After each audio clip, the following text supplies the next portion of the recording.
Que se passe-t-il dans notre assiette? Famine dans certaines parties du monde, obésité, malbouffe et gaspillage alimentaire dans d'autres. Et qu'en sera-t-il demain, en 2050, lorsque nous serons 9 milliards sur la Terre? C'est le thème de cette exposition qui se passe ici, à Bruxelles, à Tour et Taxi, jusque juin 2012. C'est aussi l'occasion pour Europarl TV de discuter alimentation avec un eurodéputé. Alors, à table? C'est au restaurant Parkside Brasserie, situé dans le quartier européen à Bruxelles, que nous avons invité l'eurodéputé Marc Tarabella, membre de la commission parlementaire Agriculture. Alors voilà, nous sommes à table et au menu, l'alimentation des citoyens européens. Est-ce que l'alimentation reste une priorité pour l'Union européenne? Reste une priorité, que ce soit au niveau de la politique agricole commune, qui reste une des grandes politiques de l'Union européenne, mais aussi en termes de consommation, de bien informer les citoyens, de le sécuriser par rapport aux aliments qui lui sont donnés. Nos entrées sont à table. Moi, je vous propose en entrée la question de la quantité de l'alimentation, avec tout de suite un premier clip que je vous montre. D'accord, volontiers. Nous serons 9 milliards d'êtres humains sur la Terre en 2050, alors que la Terre et ses ressources n'augmenteront certainement pas. Les pays en voie de développement feront certainement face à la famine. Quelle solution? Une agriculture différente, plus variée au niveau local pour satisfaire les populations pauvres? Entre-temps, dans les pays les plus développés, chaque année, près de 179 kilos de nourriture sont jetés par personne. Donc voilà, si on pouvait définir 3 axes pour qu'il y ait assez à manger pour tout le monde, pour les 9 milliards de personnes en 2050. Diminuer le gaspillage là où on croule sous les denrées alimentaires. C'est anormal. 2, privilégier l'agriculture comme politique partout dans le monde et pas le commerce international. Le commerce international ne doit plus être une priorité, surtout pour les denrées alimentaires. Une agriculture plus locale alors? Agriculture plus locale. Et évidemment, en termes de consommation, un axe, c'est de faire en sorte que les citoyens prennent conscience qu'ils font consommer plus localement.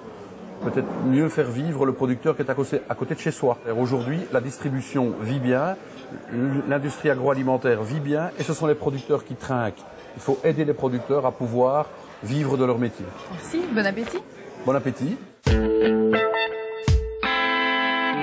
Je voudrais passer au plat principal de nos thématiques, à savoir la qualité de ce qu'il y a dans l'assiette des Européens. Je vous montre le clip. Volontiers. Près d'un Britannique sur 4 est obèse. Une personne sur 5 l'est en Irlande, à Malte et au Luxembourg. La qualité de notre alimentation est-elle en cause? Sait-on exactement ce qui se trouve dans nos assiettes? Comment peut-on le savoir?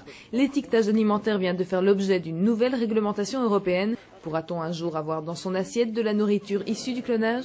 Qu'en est-il de notre résistance aux antibiotiques? Quand on parle de la qualité de ce qu'il y a dans notre assiette, on pense surtout sécurité alimentaire et hygiène? Oui, et je pense qu'en Europe, on peut s'enorgueillir d'avoir un système, notamment de traçabilité, notamment pour la viande, mais pas uniquement. Et je pense qu'on a une sécurité dans notre assiette qui est relativement importante, et un étiquetage des denrées alimentaires qui est relativement précis, et qui permet d'avoir une bonne information. Alors il ne faut pas trop d'informations, sinon celle-ci est tuée, évidemment. Et il faut une information, par exemple, par rapport à l'énergie. C'est combien de calories, tel plat, tel aliment préemballé, mais aussi des données sur les graisses, les sucres. Et tout ça, justement, fait l'objet d'une nouvelle réglementation. Oui, qui est en progrès, hein, notamment l'étiquetage, en tout cas, ce sera plus lisible, les caractères seront plus lisibles. Les calories seront évidemment mises en exergue. Au niveau de la qualité, on peut aussi parler du respect de l'environnement et du bien-être animal? Bien sûr, c'est une valeur que l'Union européenne intègre de plus en plus par rapport à des législations qui se succèdent et qui veillent au bien-être animal, sans doute que beaucoup plus que d'autres parties du monde, mais aussi à la méthode de production qui doit être plus respectueuse de l'environnement, des animaux. Le clonage Le clonage, on n'est pas réceptif. Pourquoi faire souffrir les animaux alors qu'on peut produire tout à fait autrement et en suffisance?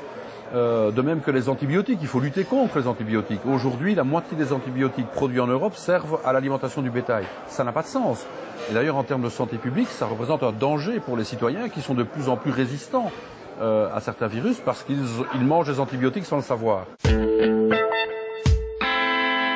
Qu'est-ce que vous avez pris comme dessert?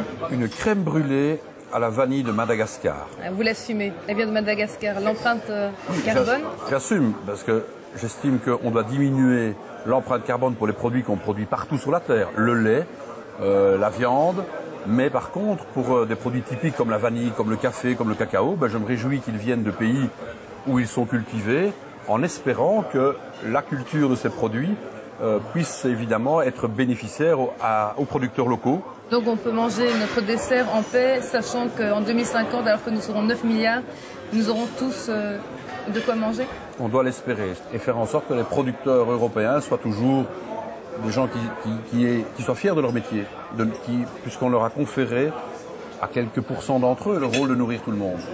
Eh bien, bon appétit. Bon appétit à vous. Merci.